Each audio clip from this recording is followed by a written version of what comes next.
Ampifaliana foana no iarahako aminareo isaky ny takarivany alatsinainy toy izao miarahaba tompoko lasy tompoko vavy ny mety ho toetry ny andro mandritry ny herinandro moa jerentsika isaky ny fiandohan'ny herinandro ohatr'izao ny roa andro manaraka dia saika aly izay antony no mandrafitra ny toetry ny andro izany hoe ny alatsinainy sy ny talata manomboka any amin'ny alarobia any dia atsapa fisondrotan'ny maripana indray sika satria miamalefaka indray ilay aly izay dia hatrany amin'ny faran'ny herinandro any saika ho maina ny andro amin'ny ankapobeny toy izay ny mety handrafitra ny herinandrontsika fa ny sary azo avy amin'izana bolana androany izao dia tena mampiseho antsika an'izay hoe aly izay atony no mandrafitra ny toetry ny andro ty ilany atsinana ty no vitantsika io hoe misy rahona manifinify dia hitondra orana araka ny vinavina donge jerena raha pitsy vao maraina dia efa anorana ny any amin'iny faritry sava iny sy aty amin'ny analanjorofo aty dia azo orana kely ihany koa orana tandrifindraona ny aty atsimo atsinanana aty sisan'izay dia saika hifandimbandraona sy ny masoandro vao maraina amin'ny ankapobeny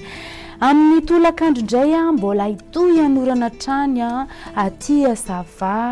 analanjorofo ary ny aty atsinanana aty dia atra aty avadivafitovinany aty azo orana tandrifindraona ny ilany andrefana moa dia saika ho maina mihitsy ny andro amin'ny ankapobeny sisan'izay hifandimba ny rahona sy ny masoandro ny vinavina ho an'ny maripana 10 degré celsius ny ambany indrindra araka ny vinavina nofokarinay any amin'ny